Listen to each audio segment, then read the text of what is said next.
Gang rape and beating of a 15-year-old girl. Authorities say as many as 24 people may have witnessed the attack following a homecoming dance. Now several people are in custody. Lieutenant Mark Gagan with the Richmond, California Police Department is on the line with us. And Lieutenant, if you would, bring us up to speed. The latest in your investigation and the information that you've been developing that's led to this new round of arrests. Last night, our detectives and our SWAT team went out and arrested 3 more individuals. This is bringing the total of people in custody to 5. When the rape first occurred on Saturday, we caught 1 adult at the scene, and his statements led to the arrest of a student at the high school on Monday. The 3 that were brought in last night, 2 of them are juveniles and 1's an adult, and we are confident that we have many of the key players in this assault, although we still believe that 3 to 5 suspects are still outstanding. And what's even more disturbing is we know that there were between probably 15 and 20 people who witnessed this assault and this crime as it went on for 2.5 hours. None of them got involved. Some mocked the victim. Some made comments in dehumanizing behavior. But nobody helped her. Nobody called the police. Was this an isolated attack? Was this young woman targeted? I would say that she knew many of the people that she was initially with because she was a student at the school and some of them are students.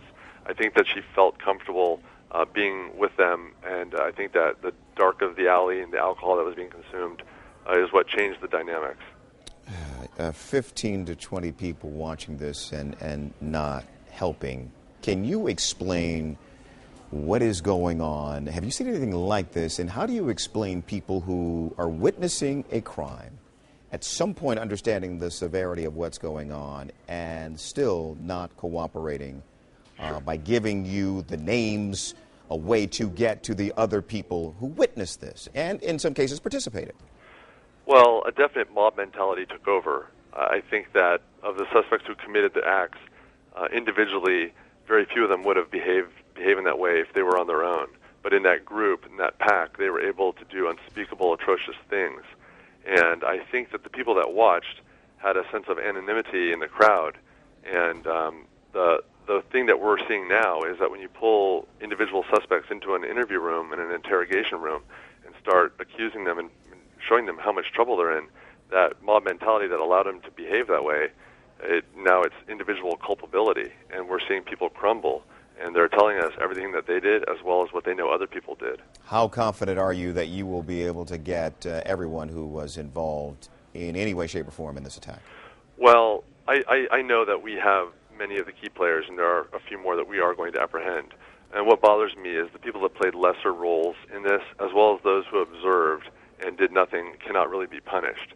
And I think that anybody that was aware of what was going on from the 9:30 to midnight, the 2.5 hours that this ordeal went on, those people who did nothing actually cannot be brought to justice. There is no punishment for not reporting. And so for those who committed the atrocious sex acts and robbed our victim and beat her, I'm fairly confident that they will all be punished for their felonies.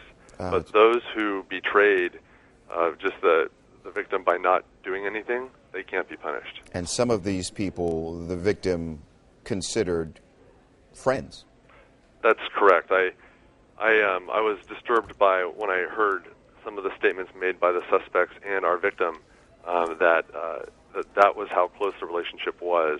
I actually cannot explain what allowed so many men and so many the students to behave this way, but a definite mob mentality took over. Lieutenant Gagan, thank you for your time. Thanks for. Boy, that's a pretty frank discussion of the investigation at this point. Janine De La Vega of our affiliate KTVU is joining us now. She is live from Richmond, California. And, well, Janine, I don't know if you had an opportunity to listen to that, but that was a pretty frank and honest discussion. You could hear the frustration and the emotion in the lieutenant's voice as he was describing what's going on with this investigation to this point. Can you give us a sense of how that community, how that school is reacting to this horrible attack? Yeah, Tony. Well, this has really outraged the community here. Let me tell you what's going on at the school campus. We were there yesterday, and while students are outraged, the talk among some of these students, they're saying that some people are actually blaming the victim, saying that she was drunk and that she shouldn't have done that. Some people are saying that people used to make fun of her for other various reasons. Other students are hearing that and saying, how could you blame her? So it's this back and forth. School district officials are really upset that students are reacting like this, and actually tonight there is going to be a community meeting at Richmond High School. They're inviting parents to come, they're inviting students to come and discuss safety. They feel that a school assembly is also needed to address the fact that there were so many witnesses, maybe up to 12 people who actually stood there and did nothing about it. That's very bothersome to the administrators here at Richmond High School. So that maybe gives you a sense of, people are laying blame, some on the victim, some saying, of course not. Of course it's not her fault. How could you say that? So I think, though, for the majority of people, they are saying this is definitely a heinous crime. They're encouraged that police have been making arrests, and, this is positive news that police seem to be gaining good leads. Yeah.